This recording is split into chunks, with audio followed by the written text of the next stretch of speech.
Yo, you guys, you going to McDonald's? Will you get me a freaking coffee? Will you get me never mind. No, I appreciate it, thank you, but I need to look at the menu, never mind. Thank you. Okay. Gotta have that coffee. Even if it is McCafe. Nah, I went there earlier. You guys practice today? No. No, not today.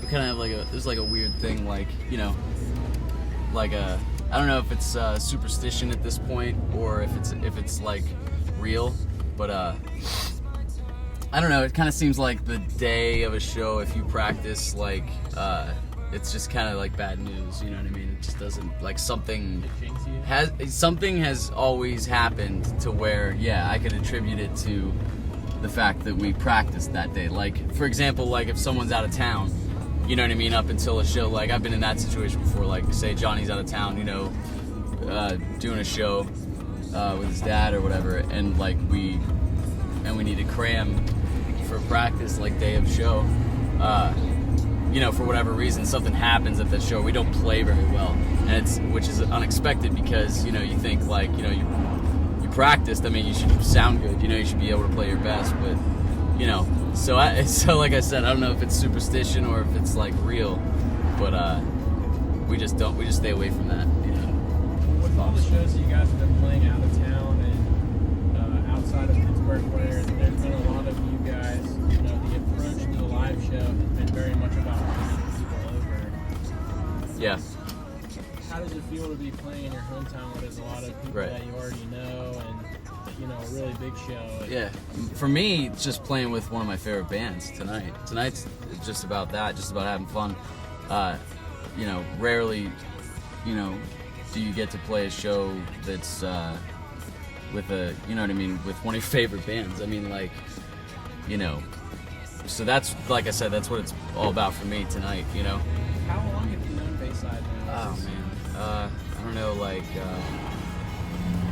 maybe like 8 or 9 years. And how did that all start? You guys just kind of meet them along the way? Yeah. Punchline? Yeah. Well, Punchline, we were supposed to tour with them like a few times before we met them, and for whatever reason, like 2 times, I think, and for whatever reason, we had to bail, you know, early on. You know, we kind of had to just had to bail. We kind of had to reschedule. So by the time that we finally did tour with them after like 2 canceled tours, their old bass player was like, "Man, we were beginning to think you guys were dicks." You know what I mean? Like just like bail, like just like, yeah, sure, yeah, like definitely want to tour and stuff, but and then like, you know, flake, you know. But I mean, it's not like we canceled day before, but you know what I mean. So that's kind of like funny, like, but you know, we all became friends immediately. It's just like cool dudes that I would hang out with at home. You know what I mean? Just like they're like my buddy. You know, like just our friends. You know. What's the difference, do you think, with some of the bands that kind of do are able to stick with it and sort of stand the test of time? Right.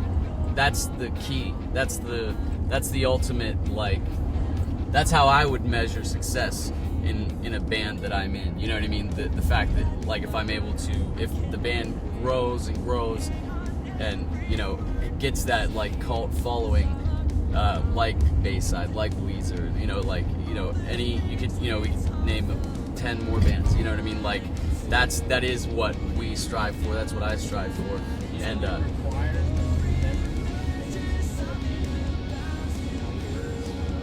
yeah. I guess it takes a little bit of both, but you know what I mean. Like, you look at a band, those members get weeded out as long as, like, you know what I mean. Like the crux of the band are those personality types that will do it to the day they die. You know, never do anything else.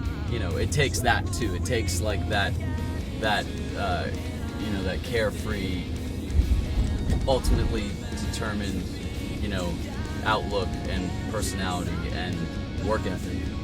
Yeah, it's funny to call it work ethic. You know, I'm talking about being in a band, But yeah, there's plenty of times when like when you kind of think to yourself like, you know, what the hell am I doing? Like, you know, like I could be doing something where I'm like making money or something like that, you know.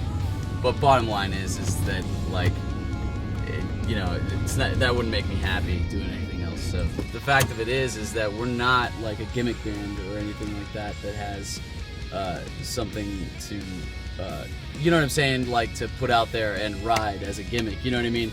So it really, what it just comes down to is like, is if we make music, like write songs that are good enough, people will listen, and that's kind of like our like, you know, what's the word I'm looking for? Not motto, but like that's kind of our stance on that. You know what I mean? Just like keep at it, and if you know, if you work hard enough and if you try hard enough, and you're gonna, you know, it's all about probability. You know what I mean? Like you do something long enough, you know, what you want will happen.